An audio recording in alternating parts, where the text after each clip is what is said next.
Assalamualaikum warahmatullahi wabarakatuh. Perkenalkan, nama saya adalah Nur Anissa dengan NPM 2250600125. Di sini saya akan menjelaskan mengenai persatuan dan kesatuan dalam keberagaman masyarakat multikultural. Baik, dalam persatuan dan kesatuan keberagaman masyarakat multikulturalisme meliputi satu, konsep nasionalisme, yang kedua, pentingnya persatuan dan kesatuan Indonesia, ketiga, makna multikulturalisme, yang keempat, faktor pendorong dan penghambat persatuan dan kesatuan bangsa Indonesia, dan yang kelima, implementasi dalam kehidupan sehari-hari. Oke, di sini kita akan menjelaskan konsep nasionalisme. Nasionalisme itu apa sih? Nasionalisme merupakan paham atau ajaran mencintai bangsa dan negara sendiri. Nah, dalam nasionalisme ini ada tahap-tahapnya nih untuk terbentuknya nasionalisme dalam negara kita, yaitu Indonesia. Yang pertama, terbentuknya kelompok-kelompok kecil masyarakat di Indonesia yang terikat oleh kesamaan daerah geografis. Yang kedua, terbentuknya suku-suku bangsa yang lebih luas dalam bagian dari masyarakat Indonesia. Yang ketiga, terbentuknya masyarakat bangsa Indonesia seperti yang kita kenal seperti sekarang. Biasanya disebut Nation State Indonesian. Oke. Nah, setelah melalui tahapan terbentuknya nasionalisme di Indonesia, kita lanjut ke dalam cara pembinaan nasionalisme. Untuk apa? Untuk dikembangkan. Yang pertama, mengembangkan kesamaan di antara suku-suku bangsa penghuni masyarakat. Nah, walaupun berbeda-beda, tetapi kita tetap satu tujuan. Seperti makna apa nih? Makna Bhinneka Tunggal Ika, yang mana kita harus mengedepankan bentuk kesamaan, bukan perbedaan. Yang kedua, mengembangkan sikap toleransi. Toleransi adalah sikap menghargai dan juga menghormati perbedaan antar sesama manusia, yang mana dengan adanya sikap toleransi ini, yaitu dapat menerima dengan perbedaan-perbedaan yang ada di Indonesia. Dengan kedua poin tersebut, nasionalisme akan berkembang dengan baik dalam kehidupan masyarakat. Di sini ada aspek kehidupan dalam kewujudan kesatuan. Nah, ada apa aja nih? Yang pertama, perwujudan Kepulauan Nusantara sebagai kesatuan politik. Maksudnya seperti apa? Maksudnya, Kepulauan Nusantara sebagai satu kesatuan politik yang mengandung arti bahwa kebudayaan wilayah nasional dengan segala isi dan kekayaannya merupakan satu kesatuan wilayah. Kesatuan politik juga mengandung makna bahwa Pancasila itu satu-satunya falsafah serta ideologi bangsa dan juga negara. Nah, perwujudannya itu kita ambil nih Pancasila yang tadi. Pancasila itu kan sebagai pedoman hidup ya. Nah, Pancasila itu merupakan falsafah dan ideologi pemersatu bangsa Indonesia yang dapat membimbing untuk mencapai arah tujuan dan juga cita-cita bangsa Indonesia. Yang kedua, perwujudan Kepulauan Nusantara sebagai kesatuan ekonomi. Kepulauan Nusantara sebagai satu kesatuan ekonomi yang memiliki arti bahwa kekayaan yang ada di wilayah Nusantara, baik secara potensial maupun efektif, merupakan hak milik bersama. Nah, perwujudannya yaitu pembangunan ekonomi harus memperhatikan dasar keadilan dan juga keseimbangan antar daerah, sehingga dengan adanya otonomi daerah dapat menciptakan upaya dalam rangka mewujudkan keadilan ekonomi. Yang ketiga, perwujudan Kepulauan Nusantara sebagai kesatuan sosial budaya. Kepulauan Nusantara sebagai satu kesatuan sosial dan juga budaya ini mengandung makna bahwa masyarakat Indonesia adalah satu. Perwujudannya itu budaya Indonesia pada satu kesatuan utuh yang tercipta dari beraneka ragam corak budaya bangsa. Budaya Indonesia ini tidak menolak adanya nilai budaya asing, namun dengan syarat tidak bertentangan terhadap nilai-nilai budaya bangsa Indonesia sendiri. Yang keempat, pertahanan keamanan. Satu kesatuan pertahanan dan juga keamanan memiliki arti bahwa setiap ancaman terhadap satu pulau atau satu daerah merupakan ancaman terhadap seluruh bangsa dan negara Indonesia. Nah, perwujudannya itu seperti apa? Salah satu perwujudannya adalah membangun rasa persatuan dengan rasa solidaritas dan hubungan erat antara warga negara yang berada di seluruh wilayah Indonesia. Selanjutnya, ada pentingnya persatuan dan kesatuan Indonesia. Nah, dengan menekankan sikap persatuan dan juga kesatuan, masyarakat akan memiliki tujuan nasional yang sama dan tidak mudah terpecah belah. Dalam pentingnya persatuan dan juga kesatuan bangsa Indonesia ini terbagi menjadi beberapa bagian ya. Yang pertama ada integrasi wilayah. Integrasi wilayah ini berpadunya tanah air yang menjadikan laut di antara pulau sebagai penghubung dan menyatukan pulau bukan lagi pemisah. Nah, di Indonesia ini ada wilayah perairan ya, teman-teman. Ada zona laut teritorial, terus zona tambahan, dan juga zona ekonomi eksklusif. Yang kedua ada integrasi bangsa. Yang ketiga ada integrasi nasional. Nah, integrasi nasional ini merupakan integrasi yang terjadi di dalam tubuh bangsa negara Indonesia. Dalam integrasi nasional ini memiliki objek loh. Objeknya itu ada integrasi nilai, yang mana lebih terpacu kesepakatan nilai sosial. Sedangkan integrasi perilaku lebih terpacu ke perilaku positif dengan berkenegaraan dan juga berkebangsaan. Selanjutnya ada nasionalisme. Nasionalisme merupakan suatu paham untuk mencintai bangsa dan negara sendiri. Yang terakhir ada patriotisme. Patriotisme merupakan sikap seseorang yang bersedia mengorbankan segala-galanya untuk kemakmuran tanah airnya. Selanjutnya ada multikulturalisme.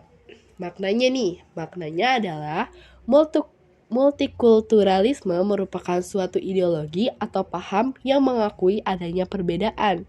Nah, ada wujud keberagamannya nih, apa aja? Yang pertama ada keberagaman suku bangsa. Suku bangsa merupakan sekumpulan manusia yang memiliki sesuatu kesatuan budaya yang diikat oleh kesadaran dan identitas budaya tersebut. Ada banyak sekali suku bangsa di Indonesia. Dalam suku bangsa terdiri dari pakaian adat, makanan khas daerah, rumah adat, dan juga alat musik tradisional. Contohnya nih, kayak pakaian adat orang Bandung apa? Kayak kebaya gitu kan. Kalau makanan khas daerah contohnya karedok dari Sunda ya, suku Sunda. Seperti itu, alat musiknya juga kayak angklung dan lain-lainnya. Yang kedua, ada keberagaman agama. Di Indonesia ini kan keberagaman agama itu bukan Islam saja ya, tetapi ada agama Islam, Kristen, Katolik, Hindu, Buddha, dan Konghucu. Maka dari itu kita itu harus saling bertoleransi ya teman-teman. Yang ketiga ada keberagaman ras.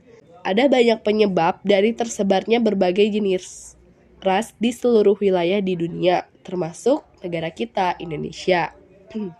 Beberapa jenis ras yang ada di Indonesia pun tersebar di beberapa wilayah. Setiap ras itu memiliki ciri fisik yang berbeda, sehingga bisa dengan mudah dibedakan. Yang terakhir, ada keberagaman golongan. Keberagaman antar golongan adalah suatu keadaan dalam masyarakat yang menunjukkan adanya perbedaan-perbedaan golongan seperti status sosial, pendidikan, ekonomi, adat, keturunan, dan juga jabatan politik. Di Indonesia ini banyak sekali keberagamannya. Biasanya disebabkan oleh apa ya? Oke, kita bahas ya. Keberagaman masyarakat di Indonesia itu disebabkan oleh satu, keadaan geografis. Indonesia itu terletak di antara dua samudra dan juga dua benua. Ada yang tahu nggak nih? Dua samudra dan juga dua benua itu apa saja? Dua samudra ada Samudra Pasifik dan juga Samudra Hindia. Kalau dua benua berarti ada benua Asia dan juga benua Australia. Yang kedua, adanya pengaruh kebudayaan asing. Memilih atau menyaring budaya sesuai atau tidak dengan nilai dan norma serta keadaan masyarakat Indonesia yang multikultural. Multi itu banyak, sedangkan kultural itu budaya. Yang ketiga, penerimaan masyarakat terhadap perubahan. Nah, sikap masyarakat itu menerima sesuatu yang tidak biasanya terjadi atau baru terjadi di masyarakat. Selanjutnya, keadaan transportasi dan juga komunikasi. Masyarakat dapat dengan mudah terhubung dengan orang lain walau memiliki perbedaan jarak serta kondisi alam. Yang terakhir, adanya perbedaan kondisi alam. Kondisi muka bumi wilayah Indonesia yang terdiri dari pulau-pulau sehingga wilayah Indonesia ini memiliki bentuk muka bumi yang berbeda-beda. Kayak adanya pegunungan, dataran tinggi, dataran rendah, dan sebagainya. Mau tahu apa saja faktor-faktor persatuan dan kesatuan Indonesia? Faktor-faktor persatuan dan kesatuan Indonesia itu terbagi menjadi dua ya teman-teman. Ada faktor pendorong dan juga faktor penghambat. Baik, di sini saya akan menjelaskan mengenai faktor pendorong. Dalam poin pertama ada melaksanakan pembangunan di segala bidang. Yang kedua, meningkatkan harga diri bangsa di hadapan bangsa dan negara asing. Maksudnya, mengedepankan nilai-nilai keluhuran bangsa Indonesia sehingga negara luar dapat memandang kita sebagai negara yang adil, makmur, dan juga berdaulat. Yang ketiga, ada faktor yang memperkuat faktor pendorong persatuan Indonesia nih. Yang pertama ada Sumpah Pemuda, Pancasila, dan Bhinneka Tunggal Ika. Bhinneka Tunggal Ika itu adalah sebuah prinsip yang berarti apa? Walaupun berbeda-beda tetapi tetap satu tujuan. Selanjutnya ada faktor penghambat. Pada poin pertama, yaitu keberagaman pada masyarakat Indonesia. Wah, dengan banyaknya provinsi di Indonesia yang mana dari Sabang hingga Merauke ini memiliki keberagaman yang berbeda-beda ya. Faktor inilah yang dapat menghambat persatuan dan kesatuan karena takut muncul rasa yang menganggap bahwa suku-suku mereka ada yang terbaik atau lebih unggul dari suku lainnya. Poin kedua yaitu geografis. Yang ketiga, melemahnya nilai budaya Indonesia. Nilai-nilai budaya bangsa Indonesia bisa melemah akibat adanya pengaruh dari budaya asing yang tidak sesuai dengan kepribadian bangsa Indonesia. Yang terakhir, munculnya gejala etnosentrisme. Etnosentrisme merupakan sikap atau pandangan yang berpangkal pada masyarakat dan kebudayaan sendiri. Biasanya disertai dengan sikap dan pandangan yang meremehkan masyarakat dan kebudayaan lain. Etnosentrisme ini adalah penilaian terhadap kebudayaan lain atas dasar nilai dan standar budaya sendiri. Baik, slide selanjutnya yaitu implementasi dalam kehidupan sehari-hari. Implementasi itu penerapan ya teman-teman. Oke, pada poin pertama ada gambar yang berupa sebuah upacara bendera merah putih dilaksanakan pada hari Senin. Nah, tujuannya itu untuk menumbuhkan rasa nasionalisme terhadap siswa. Yang kedua, adanya menumbuhkan rasa toleransi di sekolah, rumah, maupun lingkungan luar. Sikap kita untuk saling bertoleransi yaitu terhadap keyakinan dan ibadah yang dilaksanakan oleh orang yang memiliki keyakinan dan agama yang berbeda-beda. Selain itu, toleransinya itu bisa seperti bergaul bersama teman-teman tanpa adanya diskriminasi. Yang terakhir, mengajak siswa melestarikan budaya yang ada di Indonesia. Contohnya, setiap sekolah kan pasti memiliki kegiatan ya. Kegiatannya itu bisa nih untuk diisi melestarikan kebudayaannya seperti menari-nari sesuai daerah masing-masing atau bisa kita ambil dari daerah lain. Contohnya kayak tari jaipong, tari merak, atau tari kecak dari Bali dan sebagainya. Sekian dari saya, mohon maaf bila ada kesalahan kata baik disengaja maupun tidak disengaja. Terima kasih. Wassalamualaikum warahmatullahi wabarakatuh.